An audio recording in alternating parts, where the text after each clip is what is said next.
ഈശോയിൽ പ്രിയമുള്ളവരെ, ദൈവം നൽകുന്ന ഒരു ഉറപ്പാണ്, നിന്റെ ബലഹീനതയിൽ ഞാൻ നിന്നെ സഹായിക്കും. ബലഹീനതയിൽ ബലമേകുന്ന ഒരു ദൈവം നമ്മുടെ കൂടെ ഉണ്ടെന്നേ. ആ കർത്താവ് കൂടെയുള്ളപ്പോൾ പിന്നെ എന്തിനാ നമ്മൾ ആകുലപ്പെടുന്നത്, അസ്വസ്ഥപ്പെടുന്നത്? ഇതാ കർത്താവിൻ്റെ അതിശക്തമായ വചനം. ഇതാ റോമാലേഖനം 8-ാം അധ്യായത്തിൻ്റെ 26-ാം തിരുവചനം. നമ്മുടെ ബലഹീനതയിൽ ആത്മാവ് നമ്മളെ സഹായിക്കുന്നു.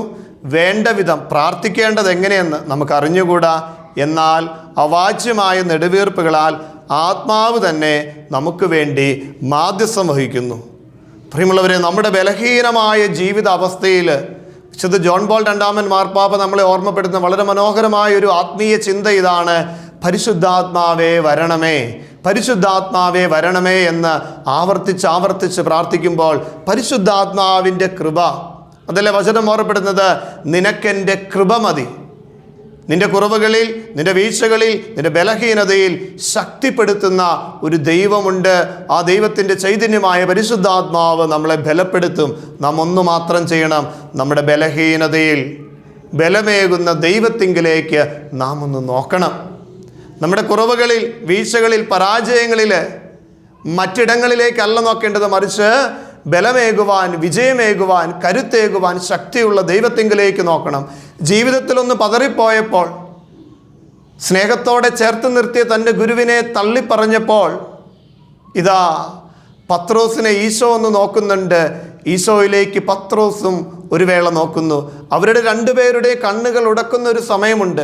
നിന്റെ ബലഹീനതയിൽ നീ ദൈവത്തിങ്കിലേക്ക് നോക്കുമ്പോൾ ഇതാ പത്രോസിന് മാനസാന്തരത്തിനുള്ള കൃപ നൽകിയതുപോലെ, പുതുജീവിതത്തിൻ്റെ ഒരു ആരംഭം അവിടെ കുറിക്കുവാൻ സാധിച്ചതുപോലെ, ബലഹീനതയിൽ, നമ്മുടെ കുറവുകളിൽ, ചില പാപ അവസ്ഥകളിൽ, ചില തിന്മയുടെ ബന്ധനങ്ങളിൽ, നിരാശയുടെ അവസ്ഥകളിൽ, പ്രിയമുള്ളവരെ, നീ ദൈവത്തിങ്കിലേക്ക് കണ്ണുകൾ ഉയർത്തിയാൽ താന്നുപോയ പത്രോസിനെ കൈക്ക് പിടിച്ച് ഉയർത്തുവാൻ കർത്താവ് നീട്ടിയ ഒരു കരമുണ്ട്.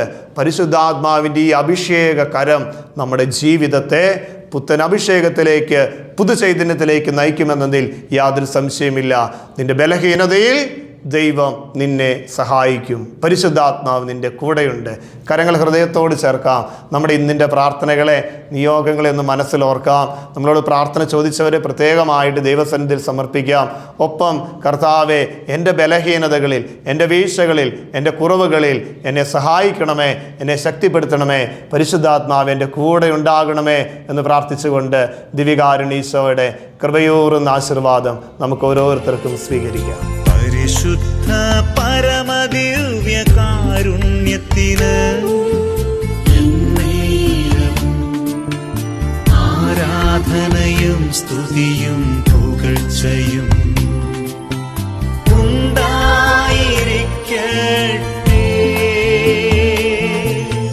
പരിശുദ്ധ പരമദിവ്യ കാരുണ്യത്തിന്